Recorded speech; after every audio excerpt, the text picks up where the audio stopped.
As a person with Asperger's syndrome, I've struggled to accept and love the process of change in my life. I like to stick to my good old ways, I like to keep my bedroom the same, I like to make sure things don't get too dirty, this is my OCD coming in, I keep a nice clean environment, which actually has huge benefits, right?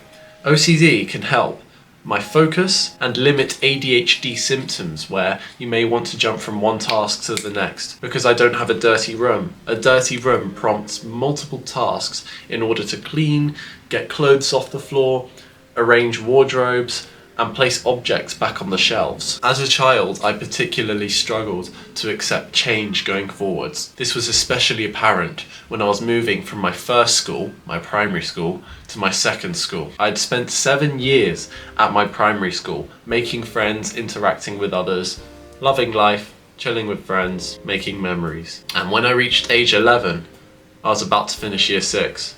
And at that point, I would move on from that school. And that terrified me. Out came my Asperger's traits. I worried, I cried, I was loathing it so much. I was going to lose all my friends. How would I ever make more? I was getting all these worries, and it was because I was stuck in my comfort zone. I was stuck in a bubble where I had never truly experienced life outside of this neighborhood and this school. So over that 6 weeks of summer, I was pretty damn terrified. I waited for that day where I would finally switch schools. And then suddenly, the day came. It was induction day, year 7 at my secondary school. I was surrounded by 4 people I knew, okay, but the other 16 people, oh no, I couldn't deal with this. There was a new person here, new person there, new people everywhere, 120 of them in fact. And this really terrified me. But if we fast forward time just by a few weeks, was it an issue anymore? Absolutely not. You see, change is a scary concept, but as I joined that class, I became friends with new people. Some were better than 90% of people at my old school, and I struck it on really well with them. They taught me loads of things. I had a gamer friend, I had a social friend, I had everything. This school offered so much in terms of their pupils and their facilities too. They had so many exciting societies, some were gaming related, some allowed us to play on our computers because goddamn I love computers. And as I got more involved in the experience of changing schools, I started to love it more. And then I realised this change that I was loathing all this time was so feeble. I was getting it all wrong. I thought my life would change for the worst and I would never make friends again, but in fact the opposite happened, and I had a great time, eventually. After that experience, alongside more, I went from literally stressing so much that I got eczema in this part of my skin at the only point of my entire life to loving school. This experience served as a lesson for me that change isn't as scary as I thought it would be. Now yes, my OCD traits and simplicity, organisation, cleanliness, keeping it the same has remained. Yes, it is a character trait of mine. But I've dealt with it in different ways over the years. For starters, when I was 16, I did a major room change. I stuck up posters of games I loved, and honestly it was really nice. My walls were blank, so I decided to give it a bit more life. I'll show you an example of change I've done over the years, and that's my room. When I was 16 years old, I thought I'd become a mini architect. I might as well construct some posters across my room and see what I can do. So here it is. So I have this huge Grand Theft Auto 5 poster, which I stuck up just above my bed here as a test to my design and technology skills. So this is what I did. I thought, let's fill in this wall. I bought these canvas prints here, and you got your Michael, Trevor, Franklin. And if you turn it around, I bought these canvases separately, and I used a staple gun to staple them in here. They're everywhere. And this is what all 5 of these look like. Getting the measurements were really precise and difficult, but I got it done eventually. My walls also used to be blue, but now they're brown, because I thought, well, I'm growing up a bit now, I don't want as much colour in my room. But then my mind changed and said, you know what? There are some video games I used to love.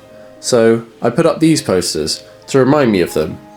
Now when I wake up, I get to see some beautiful artwork on the wall, and I'm quite happy with that, because these are games I really loved, so these posters can be above my desk, and when I study, I can look up for them for some stress release. Or I can look outside for some stress release in nature, Only in summer though, this is the UK. All the leaves will be gone by October. And you may be thinking, this change sounds great and all, but how can I shift my mindset to psychologically love change? And to that, I tell you this. How would you act if you knew you were going to die tomorrow? Would you want to complete it or not? Well, it's pretty obvious, isn't it? If you knew you were going to die, you would act upon all your greatest pleasures. Think of someone who's actually going to die.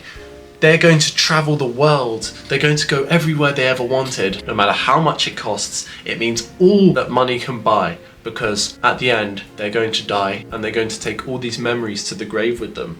What would they not want to miss out on? Now, I know this is a really sad example, but how else are you going to enact the urgency within you to actually go out there and do what you set out to do? You know, you're not just going to sit around and expect life to throw it at you. You've got to do it yourself. Act now and imagine things are going to change anyway. You don't have to imagine death, but you need to imagine a new take on life where things are more urgent now and things are going to move on. You know, you're not a child forever. You're not a teenager forever. You're not a young adult forever either. You have to realize your time is limited and that there is no excuse for complacency, for not changing. And that is the somewhat psychologically advanced way I have managed to get myself out of this trap of not changing, despite being OCD, despite hating change my whole life. A non-psychological practical step you could do, just to cap this off, is try a new food. Now, I was such a fussy eater when I was a kid.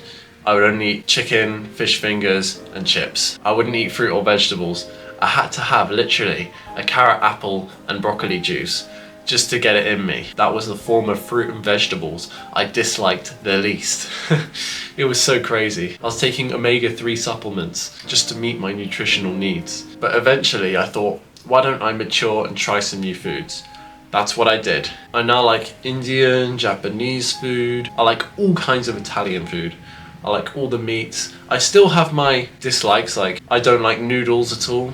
I don't like most fruits still. I really don't like tomatoes or strawberries, that kind of stuff. But I increased my dietary range to liking about 80% of foods that are on offer. I don't mind them anymore. Sometimes I drink water with them because I don't like the taste. That's fine. That's maturity. That's progress. That's change. So if you don't want to imagine that you're going to die, then just try a new food or something like that. Or change the position of an object in your room. Maybe give it a clean, sort it out. And then you'll be taking one small step in the direction to a massive change in your life, which will be nothing but beneficial for you. I hope that helps you. Take care. See you next time.